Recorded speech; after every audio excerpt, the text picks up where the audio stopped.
नमस्कार, स्वागत है आपका फिक्र आपकी में। मैं हूं आपके साथ निशांत चतुर्वेदी। एक बड़ी खबर आ रही है दिल्ली के मुखर्जी नगर से। इस खबर को लेकर डिटेलिंग हमारे पास आ रही है। पहली ब्रेकिंग न्यूज, दिल्ली के मुखर्जी नगर में गर्ल्स पीजी में लगी आग। फायर ब्रिगेड की 20 गाड़ियां मौके पर मौजूद, 20 गाड़ियां, यानी खबर बड़ी है। कुछ लड़कियों के बिल्डिंग में होने की आशंका है। यह चिंताजनक खबर है, यह डेवलपिंग स्टोरी है, जिसको लेकर एक एक डिटेल, एक एक जानकारी हम आप तक पहुंचाते रहेंगे। लेकिन दूसरी बड़ी खबर, जयपुर में गृह मंत्री अमित शाह, जेपी नड्डा की अहम बैठक जारी है। जो जानकारी आ रही है, बैठक में विधानसभा चुनावों की रणनीति पर चर्चा। गजेंद्र सिंह शेखावत, वसुंधरा समेत प्रदेश के कई वरिष्ठ नेता मौजूद हैं। तीसरी बड़ी खबर आ रही है, कल राजस्थान से छत्तीसगढ़ जाएंगे गृह मंत्री अमित शाह। दोपहर 2 बजे वरिष्ठ बीजेपी नेताओं के साथ बैठक करेंगे। बैठक में विधानसभा चुनाव के लिए दूसरी सूची पर चर्चा संभव है। एक और बड़ी खबर आ रही है, मध्य प्रदेश चुनाव में यूपी बीजेपी नेताओं को जिम्मेदारी। यूपी के 12 मंत्रियों को अलग अलग जिलों में लगाया गया है। यूपी के बीजेपी सांसद विधायकों को भी जिम्मेदारी मिली है। बड़ी खबर, मणिपुर में ताजा हिंसा पर सीएम बीरेंद्र सिंह का बयान। 2 छात्रों की मौत की जांच सीबीआई को सौंपी गई है। बीरेंद्र सिंह ने कहा गृह मंत्री ने फोन कर सीबीआई के विशेष निदेशक को भेजने की बात कही थी। एक और बड़ी खबर आ रही है इस वक्त, जो सीधे ब्रेकिंग न्यूज हमारे पास है। पूरा मणिपुर राज्य अशांत क्षेत्र घोषित किया गया। हालात को देखते हुए इंटरनेट पर भी बैन लगा दिया गया है। 23 सितंबर को ही मोबाइल इंटरनेट बहाल हुआ था। सातवीं बड़ी खबर, मणिपुर के बहाने कांग्रेस का पीएम पर हमला। 5 महीने होने को आए, पीएम मणिपुर नहीं गए। गौरव गोगोई ने कहा मणिपुर को नजरअंदाज किया जा रहा है। Excuse me. एक और बड़ी खबर आ रही है, मध्य प्रदेश के रीवा से अखिलेश का बीजेपी पर हमला। बीजेपी के लोग बहुत बेईमान और झूठे हैं, अखिलेश यादव ने कहा। अखिलेश ने 20% महिलाओं को टिकट देने का पहले ही ऐलान कर दिया है।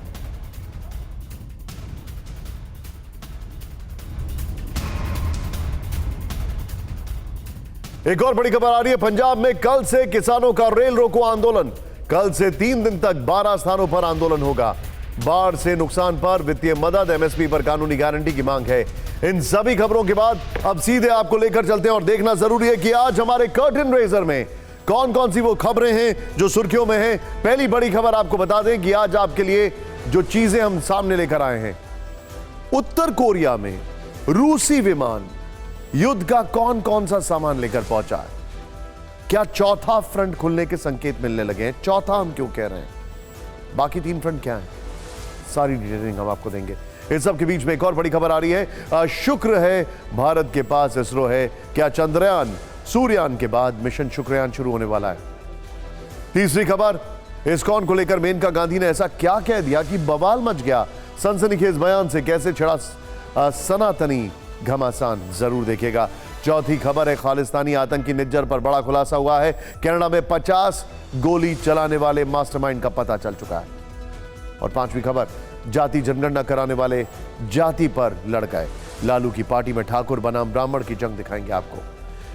बुलेटिन की शुरुआत इस वक्त की पहली बड़ी खबर से। दिल्ली के मुखर्जी नगर में लड़कियों के पीजी में आग लग गई है। इस वक्त की बड़ी खबर हमारे सामने आ रही है, ब्रेक करिए जरा। सिग्नेचर अपार्टमेंट की 4 मंजिला बिल्डिंग के अंदर कुछ लड़कियों के फंसे होने की आशंका, यह चिंताजनक खबर है। तस्वीरें देखिए अब आप।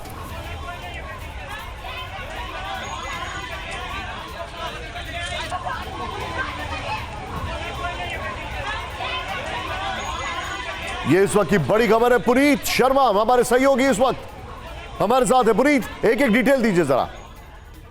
देखिए, ये 7:40 की पुलिस को फायर टीम को कॉल मिली थी कि मुखर्जी नगर में सिग्नेचर अपार्टमेंट है, वहां पर आग लगी है और ये दरअसल एक गर्ल्स पीजी है। कई लड़कियों के फंसे होने की अंदर आशंका थी। फौरन ही सबसे पहले 12, उसके बाद 14 और उसके बाद 20 फायर टेंडरों को मौके पर भेजा गया। फायर की आग बहुत बड़ी थी, 4 मंजिला ये पूरी इमारत थी। आग धीरे धीरे फैल रही थी और काफी बिल्डिंग के पूरे हिस्से को इसने अपनी चपेट में ले लिया था। फायर की टीम लगातार कोशिश कर रही है आग को बुझाने के लिए, लेकिन आग बढ़ी हुई है। अभी जो हमारे सूत्रों से खबर आ रही है कि सबसे पहले आग पर काबू पाने की कोशिश कर रहे थे, लड़कियों के अंदर फंसे होने की आशंका थी, लेकिन प्राइमा फेसी अभी निकल के आ रहा है कि शायद कोई भी लड़की अभी अंदर फंसी नहीं है, सबको निकाल लिया गया। लेकिन अभी ये अपुष्ट खबरें हैं, पूरी तरह कंफर्म नहीं है। जो फायर की टीम है उसका अंदर सर्च ऑपरेशन और रेस्क्यू ऑपरेशन दोनों चीज अभी जारी है। पहले तलाश किया जा रहा है। दिल्ली का मिनी, अगर इसकी बात की जाए तो अगर मैं गलत नहीं हूं तो पुनीत, ये इसको दिल्ली में मिनी कोटा कहते हैं। मिनी कोटा, जिस तरीके से कोटा में पढ़ाइयों के लिए बच्चे जाते हैं, ये मुखर्जी नगर मिनी कोटा है। इंफॉर्मेशन आ रही है कि दमकल विभाग की टीम ने अपनी फायर इंजन की सीढ़ियों का इस्तेमाल करके बच्चों को इवैक्यूएट करने की कोशिश वहां पर चल रही है। क्या यह बात सही है?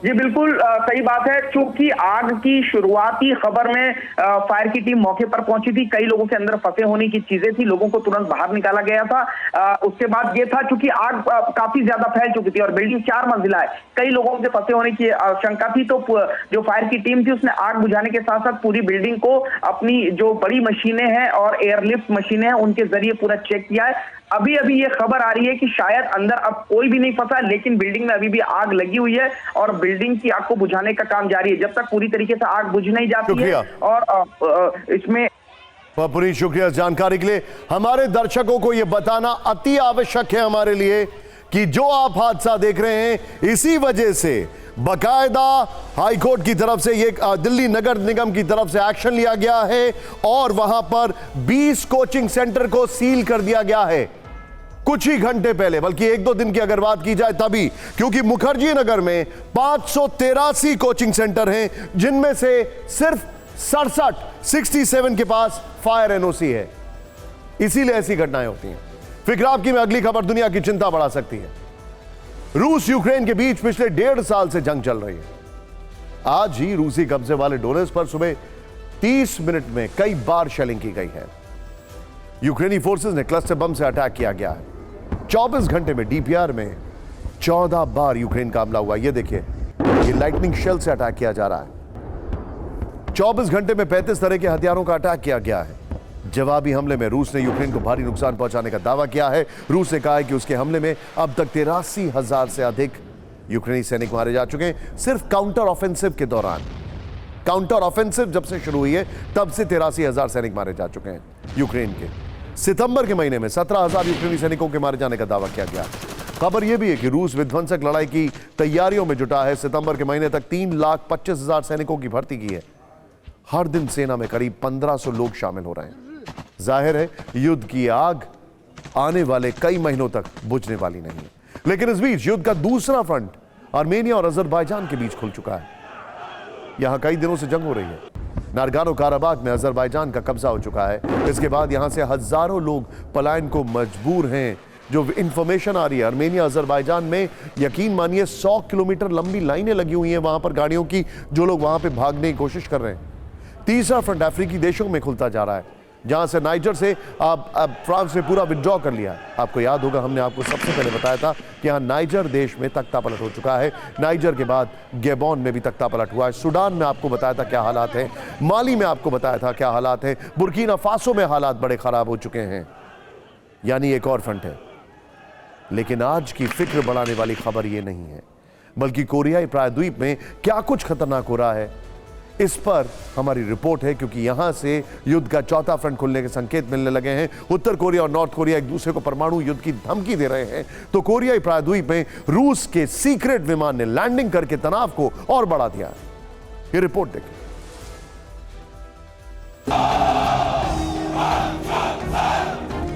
ये वीडियो देखने के बाद पहली नजर में आपको धोखा हो सकता है कि ये प्योंगयांग का मंजर है, लेकिन ये दक्षिण कोरिया की राजधानी सियोल का नजारा है और सैन्य शक्ति प्रदर्शन करके सीधे उत्तर कोरिया के शासक किम जोंग उन को ललकारा गया है।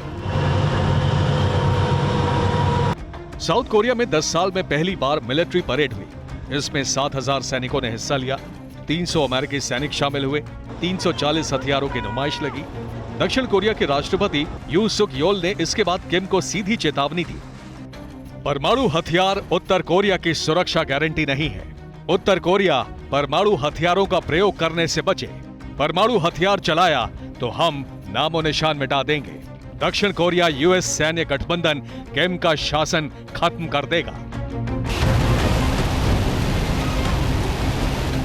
दक्षिण कोरिया के राष्ट्रपति अपने देश से किम जोंग उन पर गरजे तो संयुक्त राष्ट्र महासभा में उत्तर कोरिया के दूत किम सॉन्ग ने दक्षिण कोरिया को डायरेक्ट निशाने पर लिया। उन्होंने अपने संबोधन में कहा, 2023 बेहद खतरनाक साल साबित हो सकता है। कोरियाई प्रायद्वीप में परमाणु युद्ध का खतरा बढ़ा है। हालात बेहद चिंताजनक हो गए हैं। अमेरिका और दक्षिण कोरिया ने प्रायद्वीप को परमाणु युद्ध की ओर ढकेला है और आत्मरक्षा में तेजी लाने के अलावा हमारे पास दूसरा कोई विकल्प नहीं है। परमाणु युद्ध की धमकी, एक दूसरे को मिटा देने की कस्में और ये शक्ति प्रदर्शन उस समय तेज है जब मंगलवार को रूस का एक मिलिट्री विमान गुपचुप तरीके से उत्तर कोरिया पहुंचा।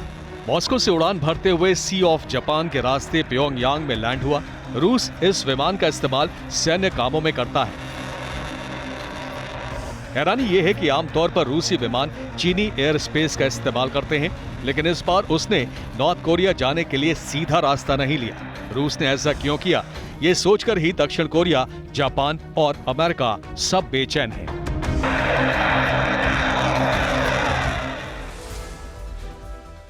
अब आप इसका बैकड्रॉप ये देखिए कि जो अभी तक के हालात हैं उनसे ये साफ दिखाई दे रहा है कि किम जब रूस से वापस लौटे हैं तो उनको बहुत सारी चीजें पसंद आ गई हैं, और किम जब रूस जा रहे थे तो उन्होंने अपनी फैक्ट्रियों में प्रोडक्शन तेज करने को कहा। सोचिए, विमान गया है कुछ लेकर और शायद कुछ लेकर जाएगा भी, क्या ऐसी संभावना है? इससे पहले अगस्त में भी एक रूसी विमान नॉर्थ कोरिया पहुंचा था, लेकिन इस बार मिलिट्री डेलीगेशन के लिए इस्तेमाल होने वाला वीआईपी पैसेंजर प्लेन यहां क्यों उतरा? रूस ने इसकी वजह नहीं बताई और ना ही इसका खुलासा हुआ है कि इस विमान में क्या क्या सामान था, जिसके बाद जानकार शक जता रहे हैं कि इस विमान के अंदर कुछ घातक हथियार हो सकते हैं। हाइड्रोजन बम की तकनीक हो सकती है। सोचिए जरा, ओके, घातक परमाणु बम बनाने के उपकरण हो सकते हैं, लंबी दूरी की मिसाइल की तकनीक हो सकती है, दूसरे घातक हथियार की कोई खेप हो सकती है। ड्रोन्स जो हैं वो क्या रूस कोरिया को ट्रांसपोर्ट कर रहा है? क्या कोरिया से काफी सामान लिया जा रहा है? स्मॉल वेपन्स जो बात की जाती है, जो उनकी इन्फेंट्री को चाहिए।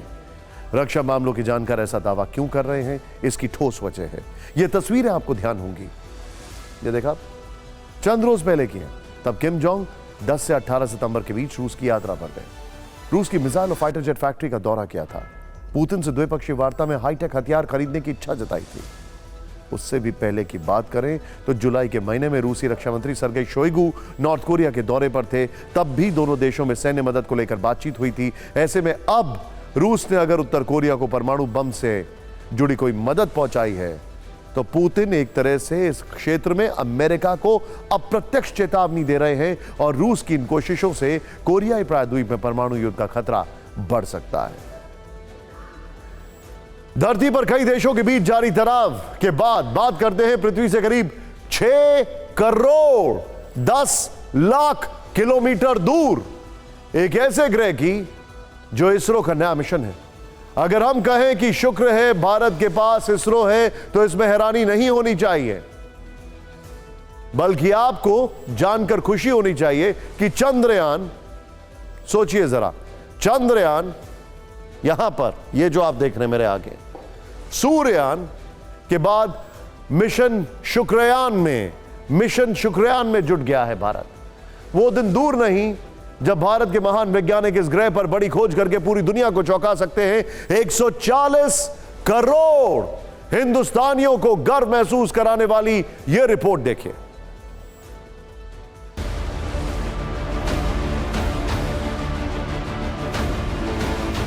यह है पृथ्वी का जुड़वा कहा जाने वाला ग्रह शुक्र, जो वर्षों से दुनिया भर की अंतरिक्ष एजेंसियों के लिए हैरानी का विषय बना हुआ है।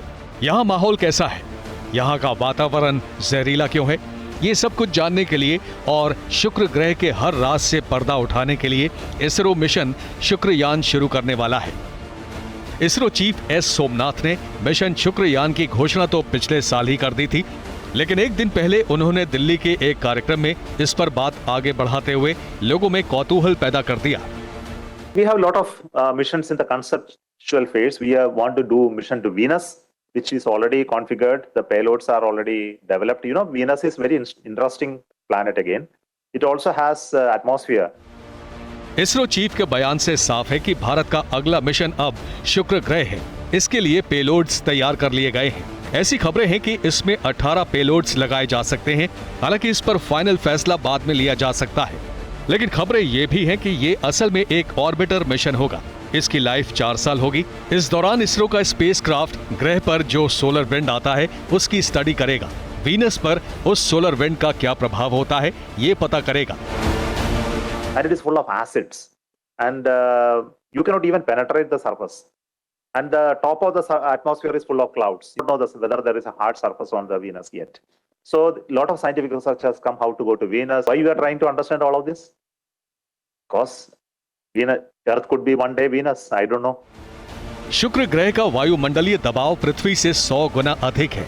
इतने दबाव का कारण क्या है ये अब तक किसी को नहीं मालूम है। लेकिन ये जरूर पता है कि ये सौर मंडल का सबसे गर्म ग्रह है। यहाँ पर तापमान 425 डिग्री सेल्सियस तक पहुंच जाता है, जो लेड को पिघला सकता है। यहाँ पहाड़ और घाटियां हैं और ये इकलौता ग्रह है जिसके पास सबसे ज्यादा ज्वालामुखी है। इसके अलावा शुक्र ग्रह पर कार्बन डाइऑक्साइड और चारों ओर एसिड से भरे बादल हैं। यही कारण है कि यहाँ कोई भी स्पेसक्राफ्ट उसके वायुमंडल को पार करके सतह तक नहीं पहुंच सकता है।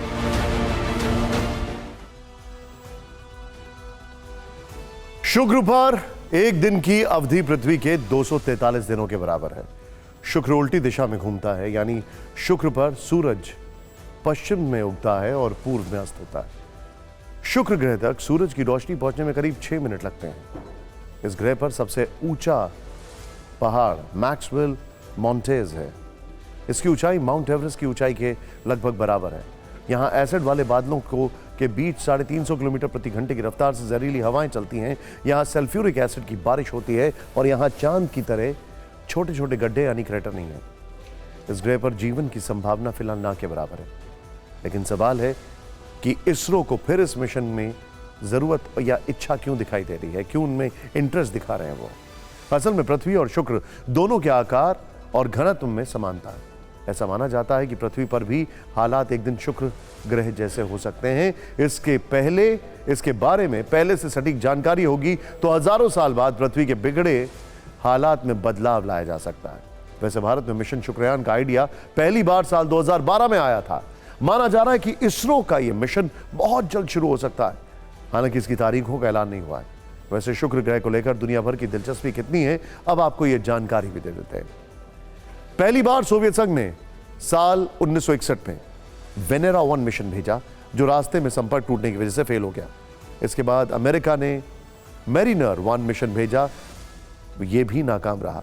फिर दिसंबर 1962 में अमेरिका ने मरीनर 2 मिशन भेजा, जो सफल रहा। इससे पहली बार शुक्र से जुड़ी विशेष जानकारी थी। इसके बाद सोवियत संघ ने 1965 में वेनेरा 2 और वेनेरा 3 अंतरिक्ष यान सफलतापूर्वक शुक्र की कक्षा में पहुंचाया। हाल फिलहाल की बात करें तो यूरोपियन स्पेस एजेंसी ने 2006 में मिशन शुक्र लॉन्च किया। जापान का आकात्सुई वीनस क्लाइमेट ऑर्बिटर 2010 में लॉन्च हुआ और नासा का पार्कर सोलार प्रोब 2018 में लॉन्च हुआ और शुक्र ग्रह के कई चक्कर लगा चुका है। इस सब के बीच में अब एक ऐसी खबर जो विवादों के चक्कर लगा रही है, आइए देखते हैं। सनसनीखेज बयान, सनातनी घमासान, क्या है यह मामला? खबर उस विवाद की जिसके केंद्र में इस्कॉन है। वही इस्कॉन जिसके दुनिया भर में 800 से ज्यादा सेंटर्स हैं। पिछले 24 घंटे से सोशल मीडिया पर चर्चा में यह खबर है। न सिर्फ चर्चा में है बल्कि एक्स पर तो टॉप ट्रेंडिंग है। आप देख सकते हैं, साफ लिखा है और hashtag ISKCON trending with Maneka Gandhi. आपको बता दें कि भारत समेत दुनिया भर में इससे जुड़े हजारों कमेंट आ रहे हैं, सैकड़ों वीडियो शेयर किए जा रहे हैं और सवाल पूछे जा रहे हैं, क्योंकि ऐसा पहली बार हुआ है जब international society for Krishna consciousness यानी इस्कॉन पर बेहद गंभीर आरोप लगे। इस्कॉन को देश का सबसे बड़ा धोखेबाज संगठन बताया गया है। आरोप लगाए गए कि इस्कॉन अपनी गौशालाओं की गायों को कसाईयों को बेचता है। यह आरोप बीजेपी सांसद मेनका गांधी ने लगाए। इस्कॉन ने इसका जवाब भी दिया है, मेनका पर पलटवार भी किया है। यह सब हम आपको दिखाएंगे, लेकिन पहले आपको वो आरोप देखने चाहिए। मैं आपको बता देती हूँ, सबसे बड़े जो यहाँ देश के धोखेबाज है वो है इस्कॉन। वो रखते हैं गौशाले और सरकार से दुनिया भर के उनको फायदा मिलता है गौशाले चलाने के लिए, बड़े बड़े जमीनें मिलते हैं, सब कुछ। मैं अभी उनके आनंदपुर गौशाला में गई। एक भी सूखी गाय नहीं, पूरे के पूरे डेयरीज हैं, एक भी बछड़ा नहीं है। इसका मतलब सब बेचे गए। ISKCON is selling all its cows to the butchers. सुना आपने? ये आरोप बहुत गंभीर है। सवाल भी उठते हैं, क्या ISKCON गौशालाओं की गायों को कसाईयों को बेचता है? क्या ISKCOन की गौशालाओं में सूखी गाय और जो हैं और बछड़े नहीं हैं? क्या ISKCON गौशालाओं का संचालन लाभ के लिए करता है? ये सवाल सिर्फ हम नहीं पूछ रहे हैं, ये सवाल लाखों लोग पूछ रहे हैं। ऐसे में आपके लिए जवाब जानना भी अहम है। लिहाजा हमने इस विवाद पर एक डिटेल रिपोर्ट तैयार की है, आपको देखनी चाहिए।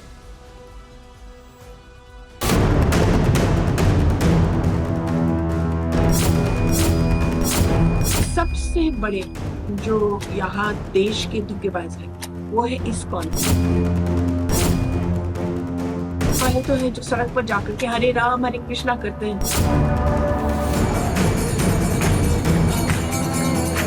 जितने उन्होंने कसाईयों को बेचा है शायद किसी और ने बेचा। ये मेनका गांधी के वो बड़े आरोप हैं जिसे सुनकर आप हैरत में पड़ गए होंगे, सोचने पर मजबूर हो गए होंगे कि आखिरकार ISKCON ऐसा कैसे कर सकता है, गौशाला की गाय कसाईयों को कैसे बेच सकता है, वो भी सिर्फ रुपयों के लिए।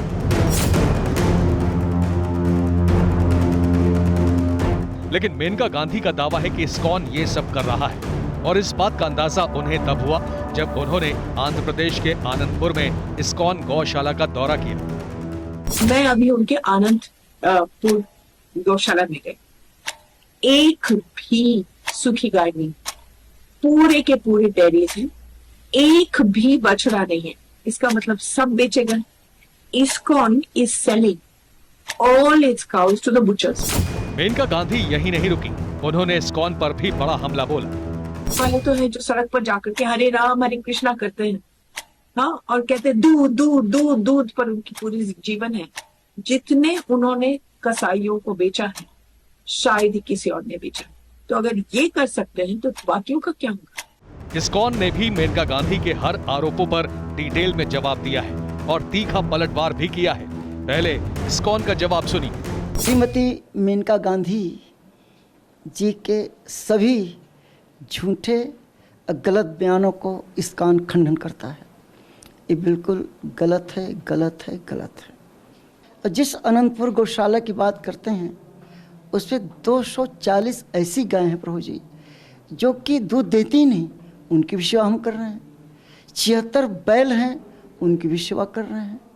और जो दूध देने वाली गायें वो तो बहुत ही कम है।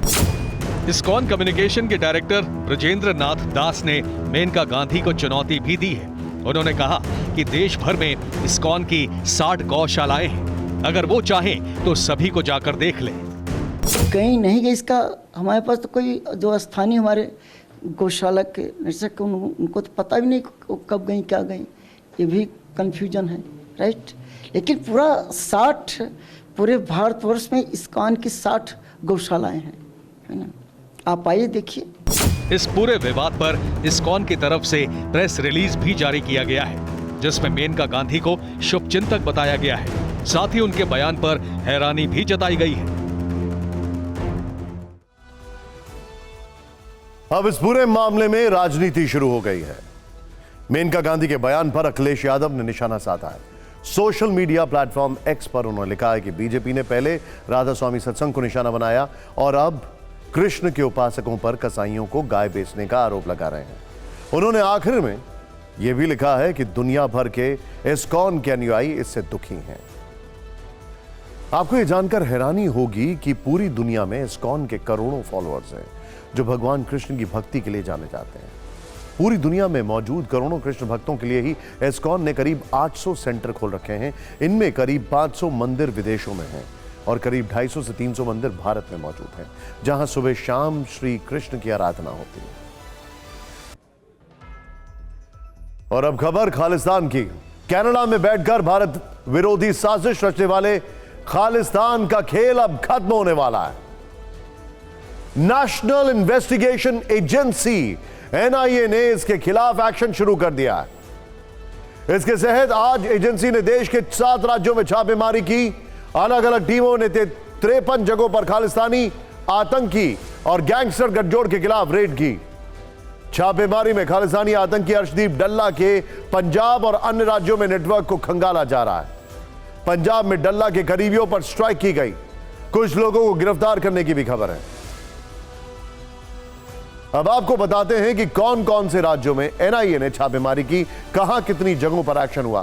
पंजाब में 30 जगहों पर रेड, राजस्थान में 13 जगहों पर रेड, हरियाणा में 4 जगह पर रेड, उत्तराखंड में 2 जगह पर छापे। इसके अलावा यूपी और दिल्ली में एक जगह एनआईए की छापेमारी हुई। इस सब के बीच में कनाडा में मारे गए खालिस्तानी आतंकी हरदीप सिंह निज्जर को लेकर बड़ा खुलासा हुआ है। निज्जर पर 50 गोलियां चलाने वाला मास्टरमाइंड बेनकाब हो गया है। कौन है यह मास्टरमाइंड, ये रिपोर्ट देखें।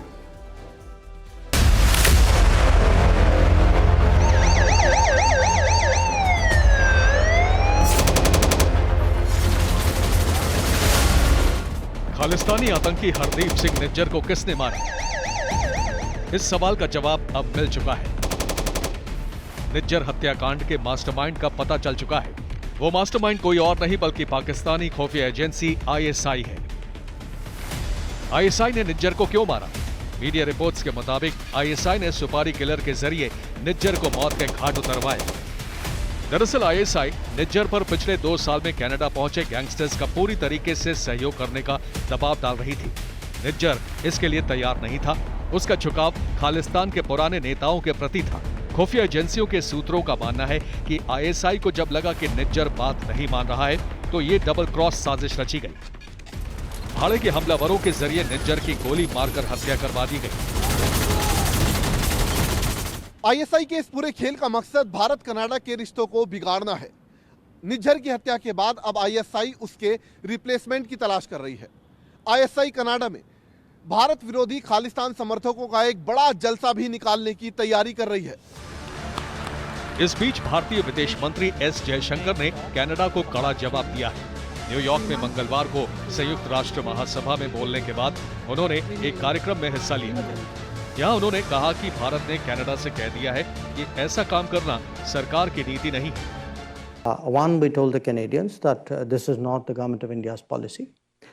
Canada actually has seen a lot of organized crime, relating to, the secessionist forces, organized crime, violence, extremism.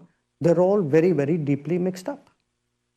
So, in fact, we have been, talking about specifics and information. We have actually been badgering the Canadians. We have given them a lot of information about organized crime leadership, which operates out of Canada. इस बीच intelligence सूत्रों से खबर है कि खालिस्तान के खिलाफ NIA के action के बाद आईएसआई घबरा गई है। आईएसआई ने कनाडा में बैठे गैंगस्टर अर्शदीप डल्ला को अंडरग्राउंड होने का निर्देश दिया है। साथ ही पंजाब में डल्ला के सभी स्लीपर सेल और नेटवर्क को डीएक्टिवेट करा दिया है। अर्शदीप डल्ला के अलावा आईएसआई के कई और खालिस्तानी आतंकियों को अंडरग्राउंड करवा दिया गया है। 15 प्रमुख खालिस्तानी आतंकियों को पाकिस्तानी सेना के 12 सेफ हाउसेस में शिफ्ट किया गया है। कुछ खालिस्तानी आतंकियों को इस्लामाबाद से सेना के सेफ हाउस में रखा गया है। इस्लामाबाद के सेफ हाउस में शिफ्ट कर दिया गया है। पाकिस्तान की ईरान सीमा से सटे आर्मी के सेफ हाउस में कुछ आतंकियों को शिफ्ट किया गया है। आईएसआई के इशारे पर पाकिस्तान और कनाडा से ऑपरेट कर रहे खालिस्तानी आतंकियों को कुछ दिन ऑपरेशन बंद रखने के निर्देश दिए गए हैं। पाकिस्तान में जिन आतंकियों को सेफ हाउस में शिफ्ट किया गया है उनमें वाधवा सिंह बब्बर, हरविंदर सिंह रिंदा, रणजीत सिंह उर्फ नेता, लखबीर सिंह रोडे और गंगा सिंह ढिल्लो, गजेंद्र सिंह और जगमीत सिंह शामिल हैं। दुनिया जानती है कि निज्जर की हत्या के बाद भारत कनाडा के रिश्तों में खटास है। अब आईएसआई इसका फायदा उठाते हुए भारत के खिलाफ दुष्प्रचार की साजिश रच रही है। आईएसआई के इशारे पर सोशल मीडिया प्लेटफॉर्म का इस्तेमाल कर खालिस्तान के मुद्दे को हवा दी जा रही है। सूत्रों की माने तो 35 से ज्यादा सोशल मीडिया प्लेटफॉर्म एक्टिव हैं। इन पर खालिस्तान को लेकर भड़काऊ पोस्ट किए जा रहे हैं। एक यूट्यूब चैनल जिसका आईपी एड्रेस पाकिस्तान की राजधानी इस्लामाबाद है, मतलब पाकिस्तान से वो चलता है, वहीं से नफरत का प्रचार किया जाता है। सिर्फ यूट्यूब ही नहीं, ट्विटर अकाउंट भी है जिसका नाम है जी खालिस्तान 786 इसका आईपी एड्रेस पाकिस्तान का कराची बता रहा है। इसके अलावा फेसबुक अकाउंट खालिस्तान मूवमेंट 2020 इसका आईपी एड्रेस पाकिस्तान का फैसलाबाद बताया जा रहा है। यहां तक कि व्हाट्सएप ग्रुप के जरिए भी पाकिस्तान से खालिस्तानी साजिश को हवा दी जा रही है, जिसका टैगलाइन है खालिस्तान जीतेगा। इसका एडमिन पाकिस्तानी मोबाइल नंबर वाला शख्स है। इंस्टाग्राम पर भी खालिस्तान प्राइड के नाम से अकाउंट है, जिसका आईपी एड्रेस पाकिस्तान बताया जा रहा है। सभी सोशल मीडिया प्लेटफॉर्म जांच एजेंसियों के रेडार पर हैं। भारत के खिलाफ खालिस्तान और पाकिस्तान का कोई भी एजेंडा चलने वाला नहीं। इस बीच कनाडा में कुछ दिन पहले मारे गए गैंगस्टर सुखदूल सिंह और सुखा दुनके का डोजियर सामने आ गया है। डोजियर में बताया गया है कि सुखा पंजाब के मोगा का रहने वाला था। डोजियर में उसके गैंग के 17 गुर्गों के नाम हैं। सभी के खिलाफ पंजाब हरियाणा में केसेस दर्ज हैं। सुखा A+ कैटेगरी का गैंगस्टर था और उसके खिलाफ पंजाब में कुल 17 मामले दर्ज हैं। 4 हत्या और 6 हत्या की कोशिश के मामले दर्ज हैं। इस सबके बीच में अगली खबर की ओर रुख करते हैं। बात करते हैं राजनीति की। फिक्र आपकी में खबर 2 चुनावी राज्यों की। मध्य प्रदेश और राजस्थान में इस वक्त जबरदस्त सियासी हलचल मची हुई है। आपको दोनों राज्यों की खबर दिखाते हैं, लेकिन शुरू करते हैं राजस्थान से। राजस्थान में चुनावी तैयारियां फुल स्पीड में हैं। राजस्थान बीजेपी कोर ग्रुप की बैठक के लिए गृह मंत्री अमित शाह और बीजेपी अध्यक्ष जेपी नड्डा खुद जयपुर में हैं। इस वक्त की बैठक चल रही है। बैठक में राजस्थान विधानसभा चुनाव की तैयारियों की समीक्षा होगी, रणनीति बनेगी, कैंपेन पर चर्चा होगी। बैठक में विधानसभा के उम्मीदवारों को लेकर भी हो सकती है चर्चा। आज की बैठक के बाद दिल्ली में केंद्रीय चुनाव समिति की बैठक में राजस्थान की पहली सूची पर मोहर लगेगी। राजस्थान की सियासी गलियारों में कई दिन से इस बात की चर्चा हो रही है कि पूर्व मुख्यमंत्री वसुंधरा राजे नाराज हैं, लेकिन राजस्थान बीजेपी कोर ग्रुप की बैठक से पहले एक इंटरेस्टिंग तस्वीर सामने आई है। वसुंधरा राजे गृह मंत्री अमित शाह और पार्टी अध्यक्ष जेपी नड्डा का स्वागत करने के लिए एयरपोर्ट पहुंची। इस बैठक में जो भी होगा हमारी उस पर लगातार नजर है और हम आपको अपडेट करते रहेंगे।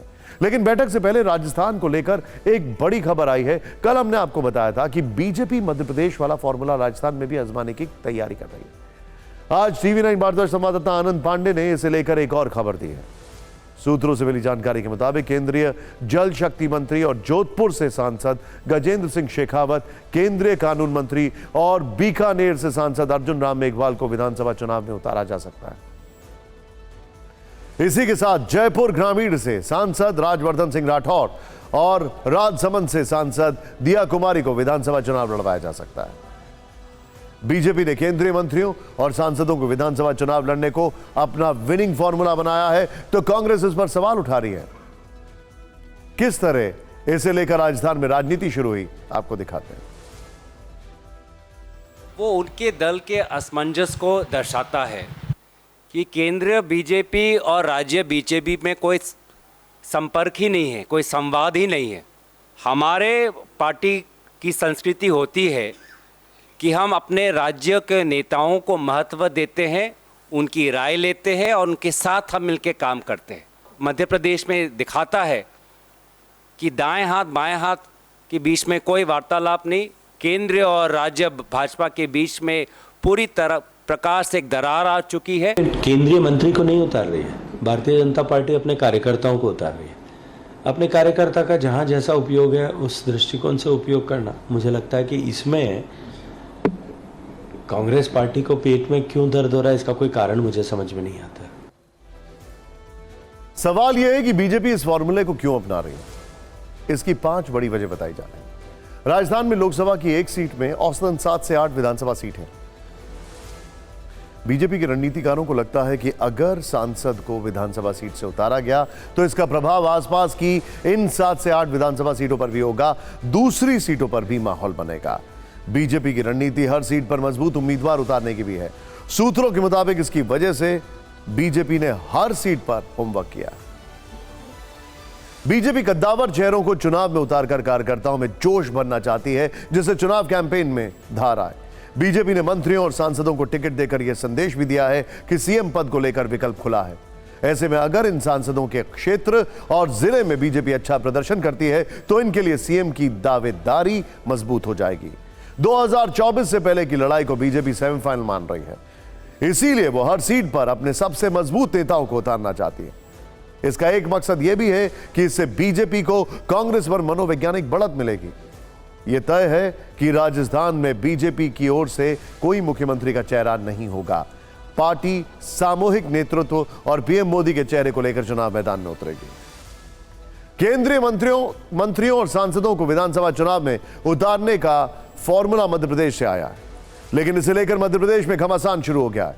बीजेपी महासचिव कैलाश विजयवर्गीय ने लगातार दूसरे दिन विधानसभा चुनाव का टिकट मिलने पर नाखुशी जता दी है। दूसरी तरफ सीधी सीट को लेकर भी खींचतान बढ़ गई है। इस वक्त मध्य प्रदेश में कोई टिकट मिलने से दुखी है तो कोई टिकट कटने से। क्या है पूरी खबर, हमारी रिपोर्ट देखिए।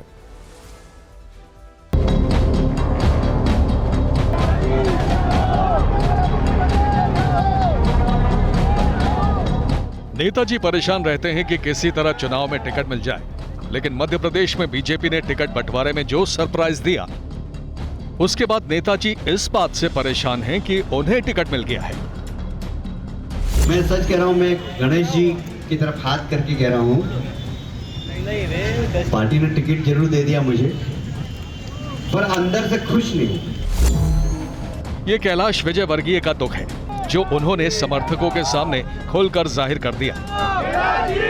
विजयवर्गीय को इंदौर 1 सीट से टिकट मिला है, लेकिन 2 दिन में उन्होंने 2 बार कह दिया कि वो तो चुनाव लड़ना ही नहीं चाहते। सच कह रहा हूं, इसलिए कि मेरी लड़ने की इच्छा ही नहीं थी, 1% भी इच्छा नहीं थी। एक माइंडसेट होता है ना लड़ने का, अपने को तो जाना भाषण, अब बड़े नेता हो गए, अब हाथ जोड़ने का जाएंगे, तो भाषण देना और निकल जाना, भाषण देना और निकल जाना, ये सोचा था हमने। तो टिकट मिलने से परेशान तो केंद्रीय मंत्री प्रहलाद पटेल भी लग रहे हैं। उन्हें बीजेपी ने नरसिंहपुर सीट से मैदान में उतारा है, इसलिए जब पहला रिएक्शन दिया तो अनमने मन से दिया। मैं इतने लंबे राजनीतिक जीवन में पहली बार राज्य की विधानसभा का चुनाव लड़ूंगा। प्रहलाद पटेल परेशान इसलिए भी होंगे क्योंकि उन्हें जिस नरसिंहपुर सीट से उम्मीदवार बनाया गया है, वहां से उनके भाई जालम सिंह मौजूदा विधायक हैं। यानी पार्टी ने भाई का पत्ता साफ कर दिया है। उसके लिए हृदय से बारंबार आभारी। बीजेपी ने सांसद रीति पाठक को सीधी सीट से उम्मीदवार बनाया है। अब इसे लेकर घमासान मच गया है। सीधी से बीजेपी के मौजूदा विधायक केदारनाथ शुक्ला खोलकर नाराजगी जाहिर कर रहे हैं। वो मीडिया के सामने रीति पाठक पर सवाल उठा रहे हैं। ये भी कह रहे हैं कि वो कार्यकर्ताओं से बात करके अगला फैसला करेंगे। लेकिन मेरा टिकट कटा तो कटा क्यों? आप इसको कैसे लेते? षड्यंत्र की सफलता के रूप में लेता हूँ। लगभग 1,500 से ऊपर आदमी हमसे मुलाकात कर चुके हैं और 1 अक्टूबर तक जब लोगों का फैसला आ जाएगा, तब 2 अक्टूबर को उसमें निर्णय लेने में मुझे सहूलियत होगी। केदारनाथ शुक्ला सीधी के कद्दावर नेता माने जाते हैं। वो 4 बार विधानसभा चुनाव जीत चुके हैं। टिकट मैहर सीट से मौजूदा विधायक नारायण त्रिपाठी को भी नहीं मिला। उनकी जगह बीजेपी ने श्रीकांत चतुर्वेदी को टिकट दे दिया। इस बात ने पहले से ही नाराज चल रहे नारायण त्रिपाठी का पारा 7वें आसमान पर पहुंचा दिया है।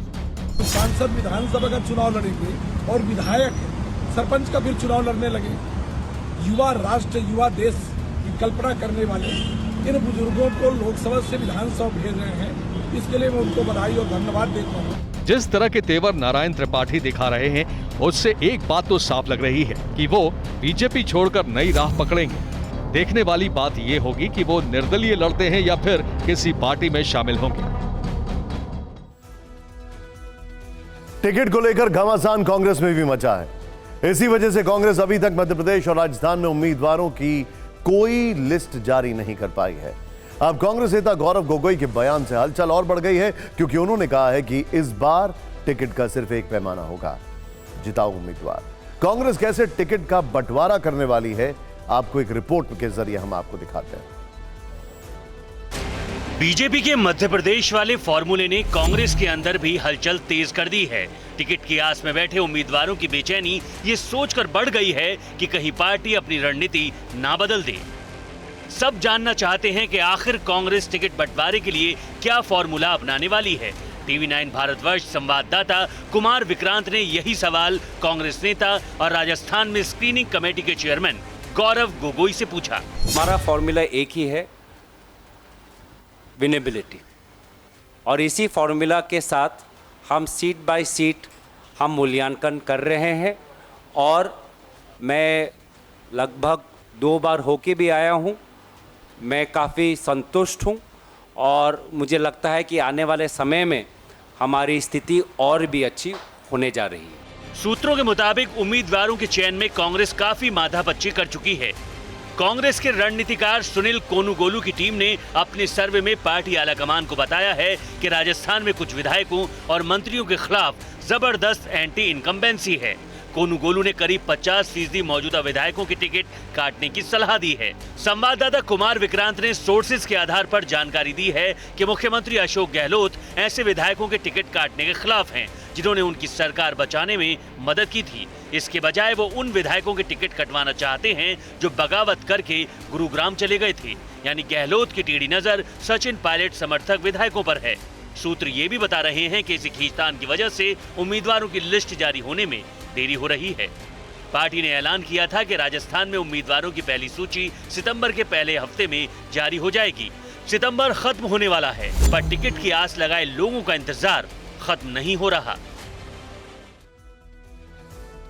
पश्चिम बंगाल हो या पंजाब, इंडिया की पार्टियों में तकरार की खबरें लगातार आ रही हैं। इसी कड़ी में अब वो खबर जिसने इंडिया अलायंस में पटना से दिल्ली तक घमासान मचा दिया है।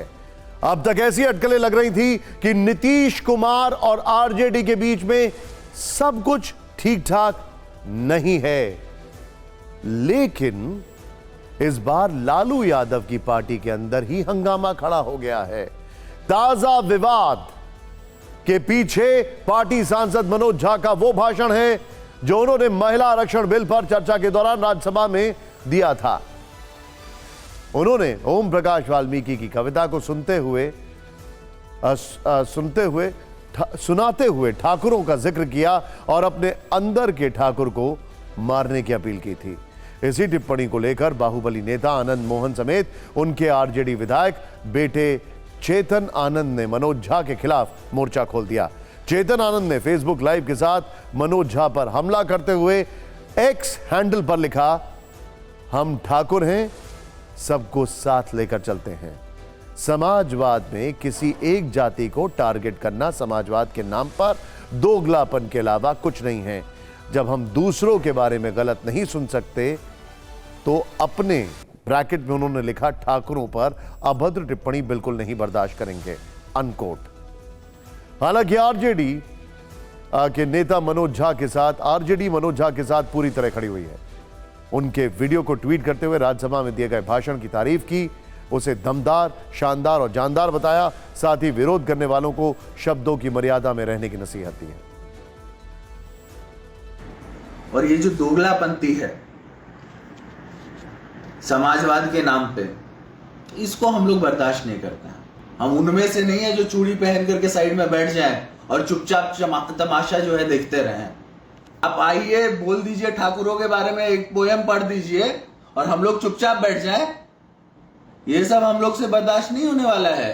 अगर जरूरत पड़ेगा तो पार्टी फोरम में भी रखेंगे हम, और जो भी ये मास्टरमाइंड बन रहे हैं उन सब के को जो है पब्लिकली माफी मांगनी चाहिए।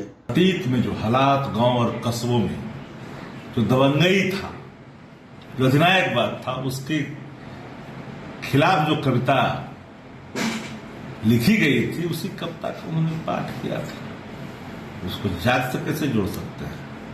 सार्वजनिक जीवन में शब्दों की मर्यादा नहीं टूटनी चाहिए। अब आपको मनोज झा की वो कविता सुनाते हैं जिसकी वजह से आरजेडी के अंदर भूचाल आ गया है।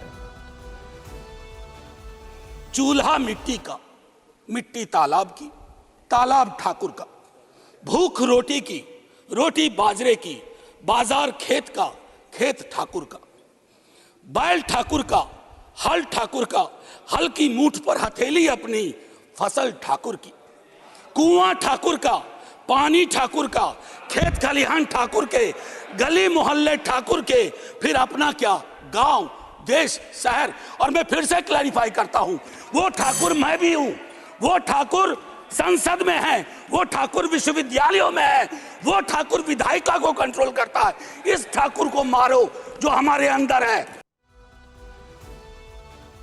घमासान सिर्फ आरजेडी में नहीं मचा है, बल्कि महागठबंधन में शामिल जेडीयू और विपक्षी दल बीजेपी के राजपूत नेताओं ने भी मनोज झा को निशाना बनाया है।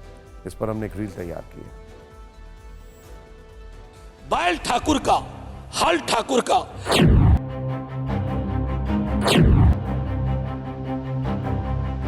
लोग आरजेडी में बीजेपी का एजेंट है। जिस दिन ये जात पात धर्म मजहब करवा के आरजेडी को कमजोर कर देगा, ये झोला पटकेंगे समाजवाद का, बीजेपी में जाके बना लेंगे। वो कह रहे हैं कि हमको अपने अंदर के ठाकुर को मारना चाहिए। ठाकुर इसका मतलब राक्षस है, ठाकुर इसका मतलब रावण है। आप कहते हैं कि हमको अपने अंदर के रावण को मारना चाहिए, हमको अपने अंदर के राक्षस को मारना चाहिए, तो आप राक्षस और रावण वाले जगह पे ठाकुर शब्द का इस्तेमाल कर रहे हैं। अगर इस तरह का बयान मेरे सामने देते तो मैं पटक के मुंह तोड़ने का काम करता। बबलू सिंह जो बोले नीरज बबलू, सीमा में रहें, ये भूले नहीं, ये बिहार है। एक इशारा अगर उठेगी, माफ करना, इस शब्द का प्रयोग ठीक नहीं है। मुंह तोड़ने की बात किसकी हैसियत है, किसके सीना में ताकत है जी? अगर आप करैत सांप देखें और मैथिल ब्राह्मण देखें तो पहले मैथिल ब्राह्मण को मारें। क्या ये आज के परिप्रेक्ष्य में उचित है? क्या ये आप मनोज झा के परिप्रेक्ष्य में कह रहे हैं? ऐसे कह रहा हूँ, समाज, सभ्य समाज ऐसी बातों का इजाजत देगा। जब आप ऐसी बातें सुन नहीं सकते हैं तो ऐसी बातें बोलते क्यों हैं? एक बात याद रखना, क्षत्रिय कुल अगर प्यार से गर्दन मांगोगे तो गर्दन भी दे देगा, या गर्दन काटने का हो तो गर्दन भी काट देंगे। चिंता नहीं करो।